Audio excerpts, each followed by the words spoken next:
Welcome. In this video, I'll show you how to remove parental controls on Roblox. Alright, if you find this video helpful, please leave a like and subscribe to the channel for more such tutorials. Now, first up, you need to go ahead and go to roblox.com, okay, your own account, log into it, and then just go ahead over to settings once more.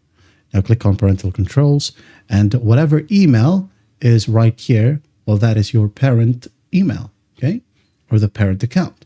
So what you're going to do is just log in to that specific account. Okay. For example, your mom@gmail.com.